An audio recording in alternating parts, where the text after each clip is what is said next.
السلام علیکم۔ آپ ہیں میرے ساتھ حماد نیوز اینڈ ویوز پر۔ آج تین اہم ترین موضوعات پر بات کریں گے۔ ایک پی ٹی ایم کا اجتماع ہو رہا ہے جو پشتون جرگہ عدالت ہے، پشتون قومی جرگہ عدالت،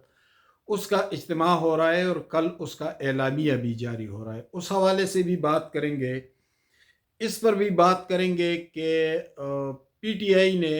15 اکتوبر کو احتجاج کی کال دی تو کیا اس کال کو واپس لیا جا رہا ہے، اور اس پر بھی بات کریں گے کہ عمران خان کو کیا بیماری ہے اور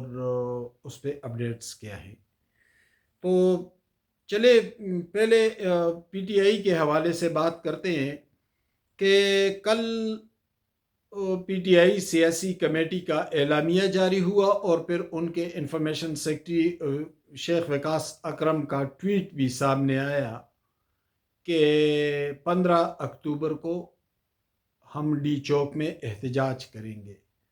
تو یہ ایک انتہائی احمقانہ فیصلہ ہے اور احمقانہ بیان ہے، کیونکہ 14، 15، 16 تاریخ کو تو شنگھائی کانفرنس ہو رہی ہے پاکستان میں، اور اس میں روس، چین کے وزرائے اعظم آ رہے ہیں، ایرانی پریزیڈنٹ ایکسپیکٹڈ ہیں،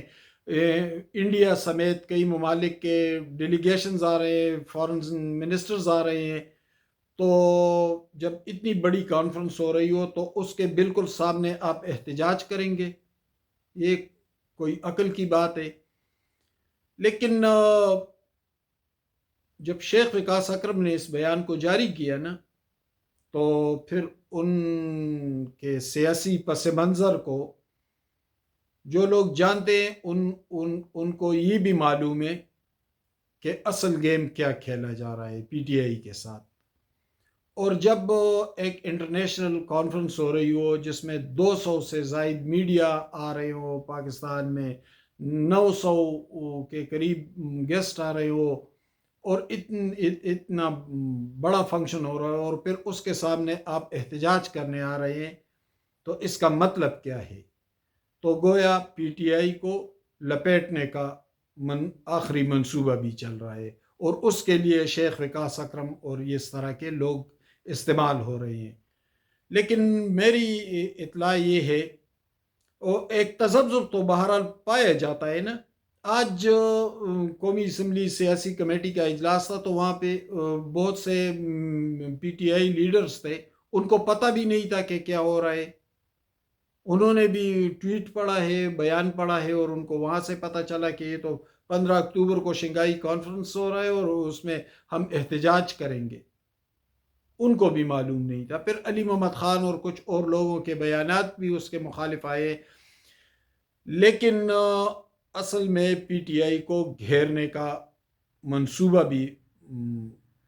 جو منصوبے بن رہے ہیں نا، تو اس میں یہی شیخ وقاص اکرم جیسے لوگ استعمال ہوتے ہیں۔ ان کے اپنے مفادات حل ہوتے ہیں، اور وہ پارٹیوں کا کتنے پارٹیوں سے ہو کر آئے نا موصوف، تو شیخ وقاص اکرم ہو، عمر ایوب ہو، اس طرح کے لوگ ہو، تو ان کا جو سیاسی کیریئر ہے نا، جو ہسٹری ہے پولیٹیکل ان کی، اس کے بارے میں تو آپ خوب جانتے ہیں۔ تو پھر آپ اندازہ لگا لیں کہ احتجاج کی کال ایسے دن دی گئی کہ پی ٹی آئی کو بدنام بھی کیا جائے اور اس کی جڑیں بھی کاٹ دی جائے، اور اس کے لیے اس طرح کے لوگ استعمال ہو رہے ہیں۔ لیکن میری انفارمیشن یہ ہے کہ آج عمران خان سے کوئی ملاقات کرنے جا رہا تھا۔ اب چونکہ جب میں یہ ولاگ کر رہا ہوں تو میرے پاس ابھی یہ اطلاع نہیں ہے کہ ملاقات ہو گئی ہے یا ابھی کسی وقت ہو جائے گی، لیکن امکان یہ ہے کہ عمران خان اس احتجاج کی کال کو واپس لیں گے، کیونکہ بہرحال یہی ہوتا ہے، جب ایسے لوگوں کی پارٹی بنائیں گے نا تو پھر وہ یہی خدمات انجام دیں گے۔ پی ٹی ایم کے حوالے سے ذرا بات کر لے۔ پی ٹی ایم کا جرگہ جو ہے، پشتون قومی جرگہ، وہ جاری ہے، کل بھی تھا، آج بھی ہے، اور کل اس کا اعلامیہ جاری ہوگا، آخری اعلامیہ۔ اور اس میں بہت بڑی تعداد میں لوگ آئے ہیں۔ اگر کوئی آپ کو خبر دے رہا ہے کہ نہیں کوئی لوگ کم آئے، تو کم از کم میری انفارمیشن تو یہ نہیں ہے، میں تو جو گراؤنڈ پہ ہوں میں تو وہی بتاتا ہوں، اور میں بتا رہا ہوں کہ 70,000 سے 1 لاکھ تک کے لوگ پنڈال میں موجود ہیں، اور ان میں زیادہ تعداد جو ہے وہ جنوبی اضلاع کی ہے، جس میں لکی مروت، بنو، شمالی وزیرستان، جنوبی وزیرستان، یہاں سے ڈیرہ اسماعیل خان اور ٹانگ تنگ کے لوگ یہاں سے آئے ہیں۔ لیکن اس میں سینٹرل پختونخوا کے لوگ بھی ہیں، یعنی خیبر ایجنسی کے بھی لوگ ہیں، پشاور کے لوگ بھی ہیں، اور شمالی پختونخوا سے بھی لوگ آئے ہیں، اوپر باجوڑ سے، دیر سے، اور سوات دوسرے علاقوں سے، مردان وغیرہ سے، اور ایک بڑی گیدرنگ ہے۔ لیکن ہوا کیا، یہ جب جرگہ ہوا سیاسی جماعتوں کا، جسے علی امین گنڈاپور نے کنڈکٹ کیا تھا، تو اس جرگے کا کردار بڑا شاندار رہا، اور پھر خصوصی طور پر علی امین گنڈاپور نے بہت اچھا کردار ادا کیا، اور انہوں نے جرگے کے ساتھ بھی مذاکرات کیے، پھر کہا کہ ذمہ داری میں اپنے کاندھوں پر لیتا ہوں، اگر آپ کا حکم ہو تو میں جا کر منظور پشتین سے مذاکرات بھی کر لوں، اور پھر جرگے نے ان کو یہ ذمہ داری تجویز بھی کی، اور پھر وہ رات 8 بجے خیبر ڈسٹرکٹ میں چلے گئے تھے مذاکرات کرنے، اور یہ مذاکرات خیبر ایجنسی کا ایک مشہور خاندان ہے، بزنس کے لوگ ہیں، ظاہر شاہ بہت مشہور آدمی تھے، ان کے کئی مارکیٹیں ہیں، یہ جو نیا باڑہ بنا ہے کارخانوں مارکیٹ جسے بولتے ہیں، یہاں پہ ان کی بڑی جائیدادیں ہیں، تو ان کا بیٹا ہے اقتدار افریدی، اور اسی اقتدار افریدی نے غالباً صوبائی یا قومی اسمبلی کا الیکشن بھی لڑا تھا، پتہ نہیں کہ آزاد لڑا تھا یا کسی ٹکٹ پر، لیکن ایک الیکشن بھی لڑا تھا، اور یہ بہت سرگرم نوجوان ہے۔